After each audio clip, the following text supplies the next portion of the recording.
Hi, you know, one of my favorite pastimes is going to movies.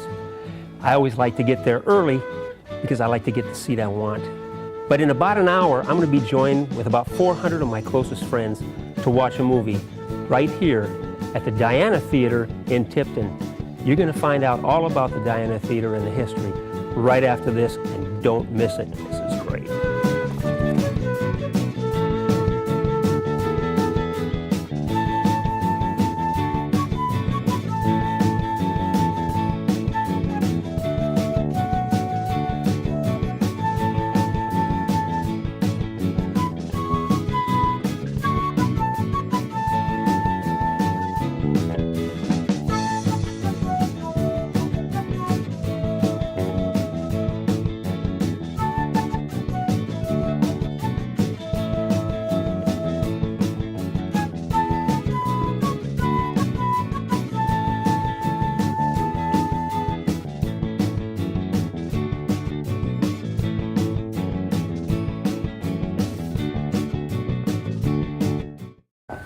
We're here in Tipton, just a little bit north of the Hamilton County line, and my guest happens to be Jim Pecos, and we're in a place that a lot of people in Hamilton County, as well as surrounding area, know about and visit on a regular basis. This is the Diana Theater, and Jim, along with his wife Martha, are the owners. Jim, I want to talk a little bit about the history of the Diana, because this really has been in your family for a very long time. 78 years. You were, of course... Now, before I was born. Before you were born. Right. You're just a young kid. Give me the story about who started it. Was it your dad, grandparent, whomever? And let's go from there and see where it leads us with the Diana Theater. Okay. That's a bad way to start it. My dad came over from Greece in 1916. I got some notes. I don't know if you're interested or not. No, go right ahead and just tell me about them. Well, in 1916, your dad came over from Greece. Right, came over now, from was Greece. it the whole family? Was he? No, he wasn't married. He was just 14 years old. Did he come by himself? Or with Came parents? by himself. So his parents weren't even along? No, in fact, it's all right to say it now, he lied about his age, because he had to be 16. And I saw where, when he landed, he had to have $25 in his pocket, because they figured $25 you can get a job, you know, after you land. Yeah. So he did. He went to Bradford, Pennsylvania, and worked for relatives, and then he immigrated on into Peru, Indiana, and worked for an uncle. And then he went to Warsaw, Indiana, and Valparaiso, and went to a lot of, well, he told me that his uncle, who he worked for, would give him a dime once a week so he could go to the movies. This was way back to silent movies, and he fell in love with the movies. Yeah. So then he made the acquaintance of a man who came into the sweet shop where he worked, and he was a film salesman. So he talked the film salesman into letting him have a job. So he got out of the sweet shop business, went on the road, and became acquainted with theaters all over the northern part of the state. And he bought the Diana Theater. He bought the lease for the Diana Theater. It was closed at the time, and the fellow that owned it didn't have time to come down and open it up, so he bought the lease for $300. Now, that was the Diana in Tipton. This Diana. This one right here? Yeah, this Diana, okay. Right. And from then on, of course, before then, you had theaters in Valparaiso, Huntington, Warsaw, and Tipton. And when the hard times came during the Depression, he let them all go and stayed here, and we're still here. Now, the Diana Theater is no new name to the people in a lot of parts of Hamilton County, because there was a Diana Theater in Noblesville. Noblesville, right. And you said the family actually had another theater in Noblesville and another theater here in Tipton. Right, right. The Logan Theater, which we had before the Diana. See, we owned the Diana down there too in 1954. 53 or 54. I was in the Army at the time. Okay. So, yeah. So anyway, I'm lost. The Logan, the Logan Theater, we closed it. Which was on Logan Street. Things weren't really good back in the mid-50s, so we closed the Logan and stayed with the Diana and kept that until the fellow that ran the drive-in movie Skip Mallers was his name. He bought the Diana from us, and then we concentrated on this one here. This one. Right. One of the interesting things today about the Diana Theater, and a lot of the people in Hamilton County are aware of this because I know you get a lot of customers from Hamilton sure. County up here, from all over Hamilton County, because to go to a movie here is like when we were kids.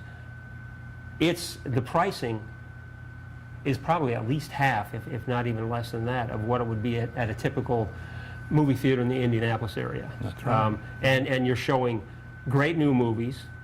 You see inside this theater, and I commented earlier on this, this reminds me of some of the theaters when I was a kid, because they were huge theaters with huge screens, and a lot of the multiplexes you see now are small, smaller screens with smaller seating capacity in that, but this is a gorgeous theater inside. Wow. And you guys have done a really neat job. You're constantly kind of updating this theater, it seems like. Right. I can go over the dates. I don't know if you're interested or not. Well, I tell you what, that's one of the things we want to hear about. Okay, so let's see, 1926, of course, is when we opened it. And then in that picture says 1934, doesn't it? Yeah, in 1934, he redid the front.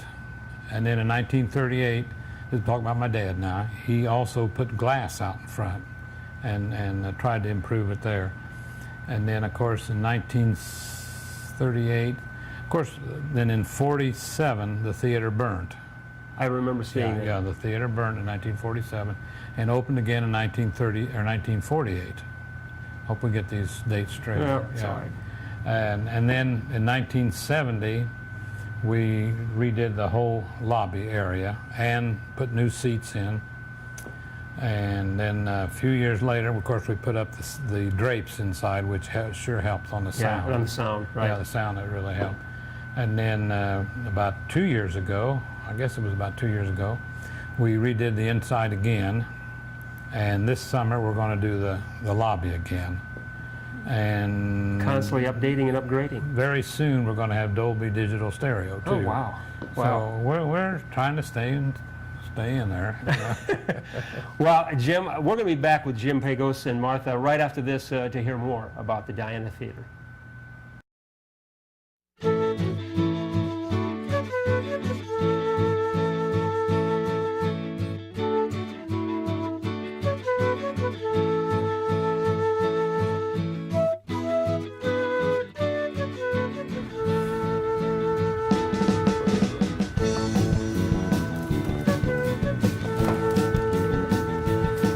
Jim, we started. I'm looking at some of these pictures here, and I'm seeing the fire, okay?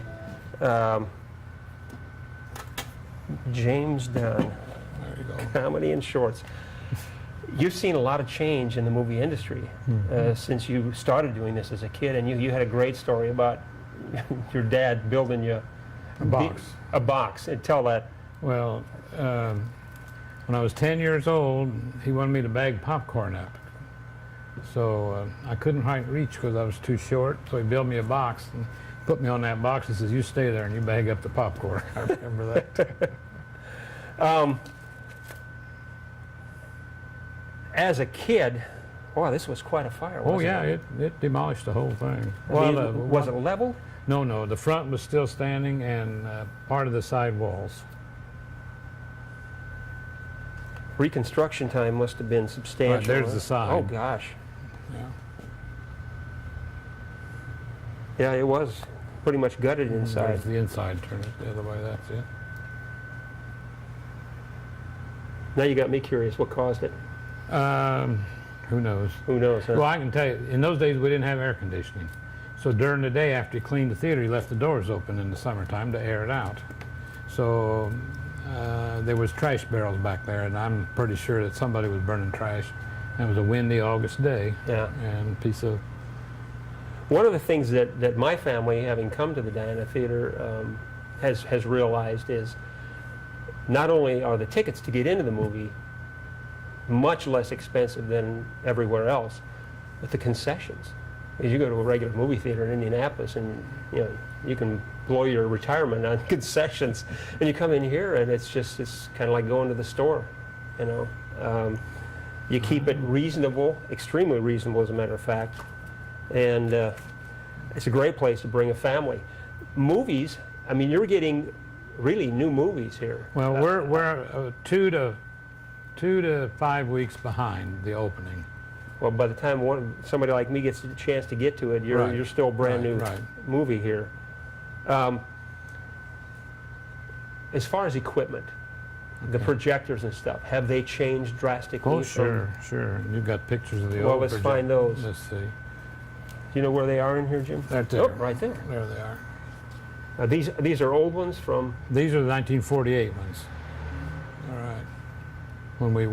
After we burnt, we got all new equipment. Okay. And this was new. How has this changed to today's movies? Well, in these days, you had 2 projectors. You ran usually 15 to 20 minutes on each projector, and switched over, and then rewound the film, and started, back You'd and hear forth about back. reel 1, reel 2. Right. And so on. But It was just now amazing we film. put them all on a flat platter, and run it all through one projector, and there's no interruptions of any kind. Is it still film? Oh, sure. Yeah, still 35 millimeter film. What other things have changed in the theater business? Because I know you're in the process. You mentioned you're probably going to bring in new sound and everything here. Right. Just to stay up with the movies that are coming out today. Yes, but I don't know. People say, "What are you going to do that for?" There's nothing wrong with your sound. Well, they're right. But as things get old, they tend to cause problems. So my sound engineer suggested that maybe we should do that. Now, who's who here? Okay, Jim? that's me. This is my mother, and this is my older brother. Was it just the 2 boys in the family? Well, 2 boys and 2 girls. Okay. Right. Jim, I want to get a chance to talk to you more about the history. I'm looking at the size of this theater. Holds about how many people? Well, at that time it was 430.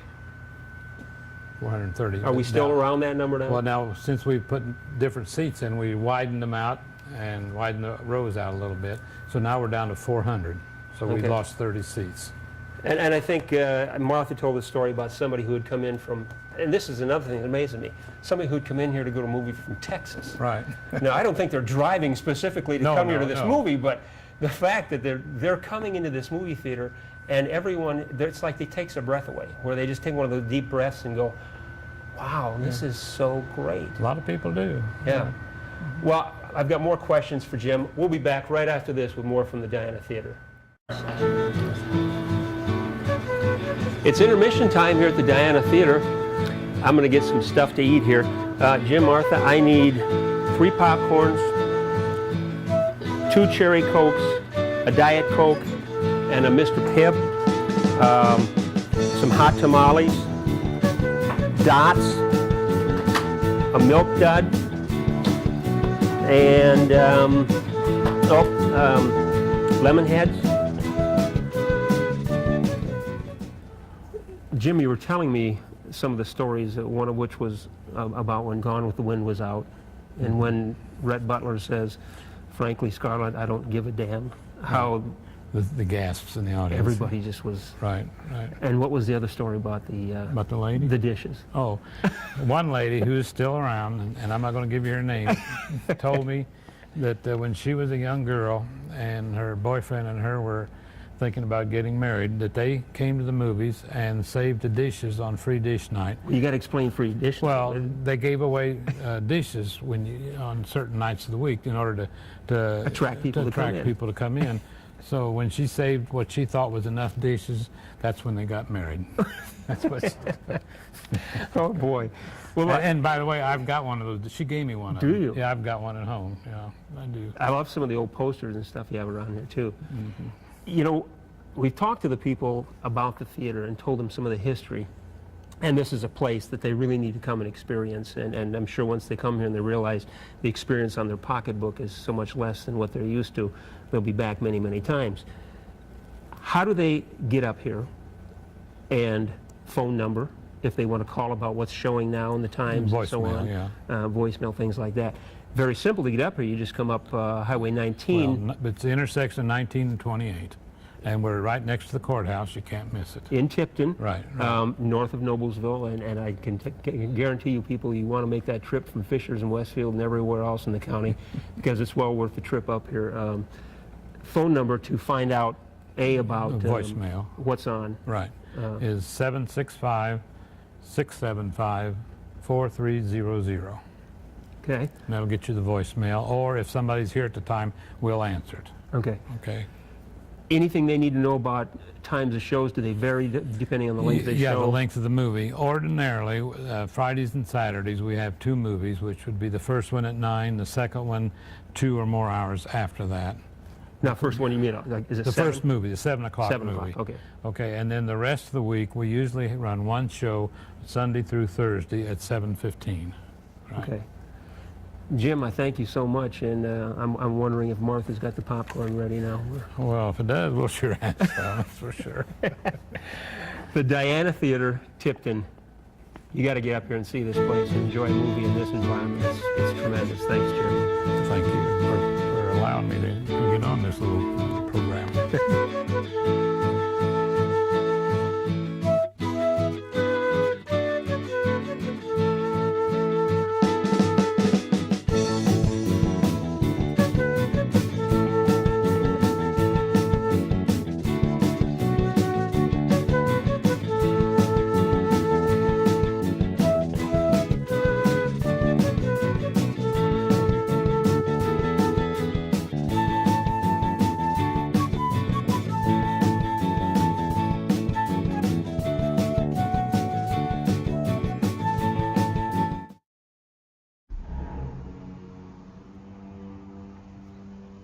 Can I help you?